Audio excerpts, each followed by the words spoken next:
how much is X? Or what is your going rate?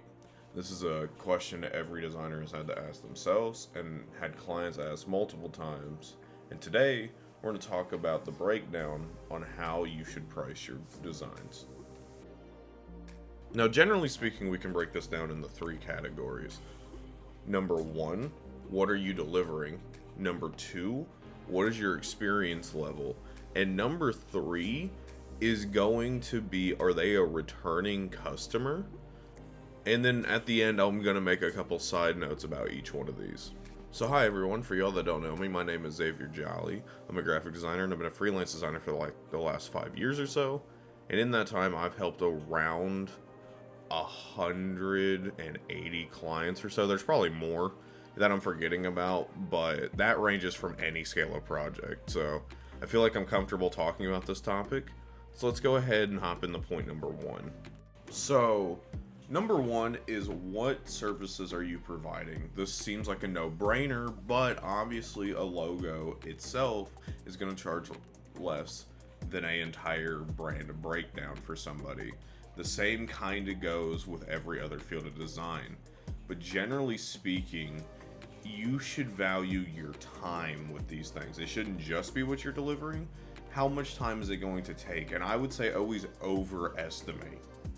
And the way I find out what people are charging in this field is by going to other designers and seeing what their going rate is and then basing it off of that.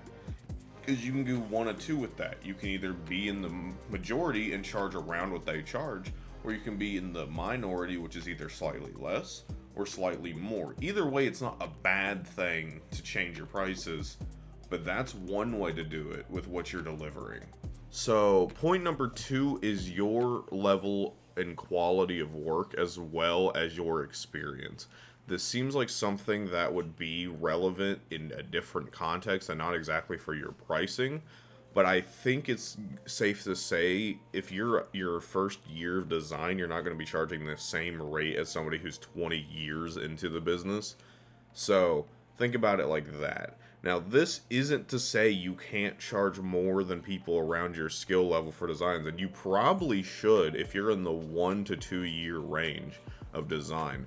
A lot of people, what they do design-wise is they just try to get a foot in the door. So they take the sacrifice of payment and don't value their time highly, and then they just want the most amount of clients possible by charging the least amount of money possible that they're willing to work for.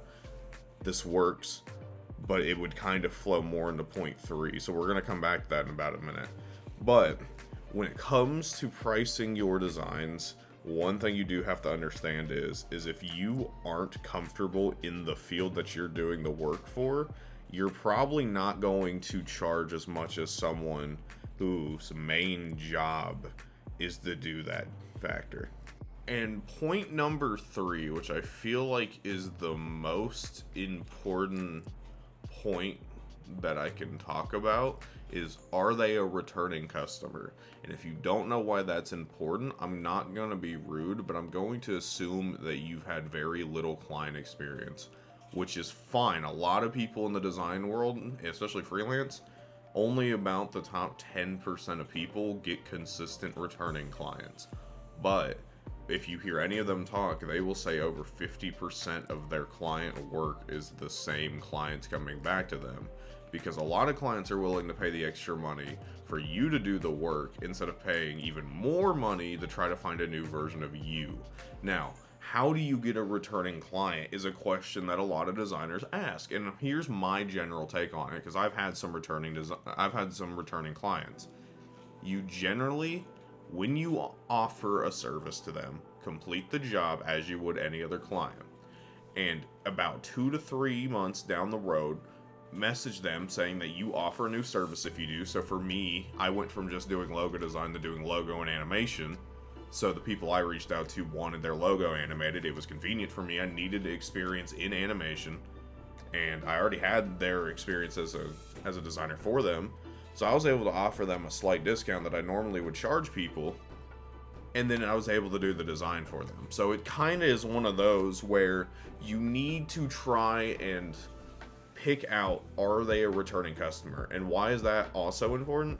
Is because that's how much you'll charge for the initial design. Now, if it's a 50-50 on if they're a returning client, I would go ahead and charge them full price for the first design, and then from there, depending on how often they commission you, I would offer them up to, and this is like the maximum I've done, is a 15% discount. I would not go above that, and it's only from the sheer fact of how much you value your time. That's a point that I'm not going to make a full point out of in this video, but I think that's the number one takeaway for new designers that are getting into the freelance world. You need to value your time. There is no regulated body telling you how much an hour of design is worth. That is only something you can determine, and this is the role that plays for me. I don't have unlimited amount of time to work on client work. So, for me, if I wanted to make bare minimum income for a month, I need to make $1,400 a month to make bare minimum income. Well, one logo redesign from me, and this is my current going rate, is $300. Sorry, my bad. I recently upped it.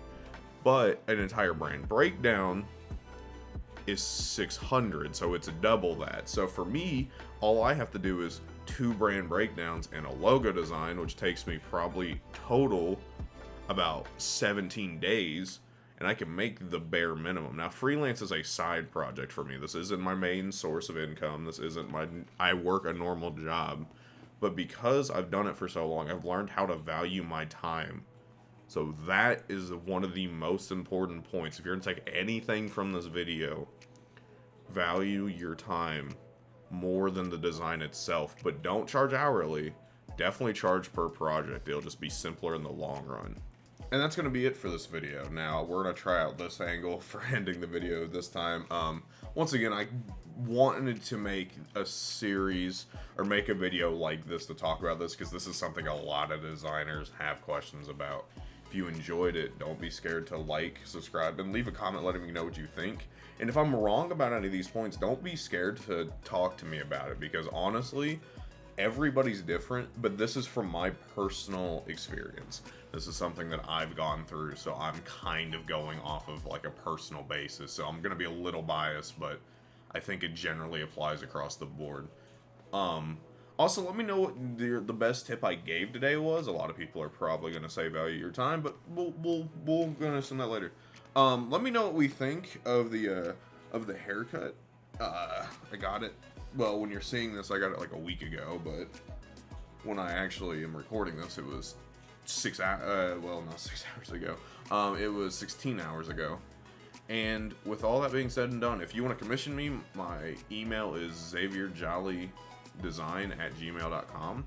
If you want to see any of my personal designs that I do or any messages that I send out, I send some pretty good tweets at zaviorjolly.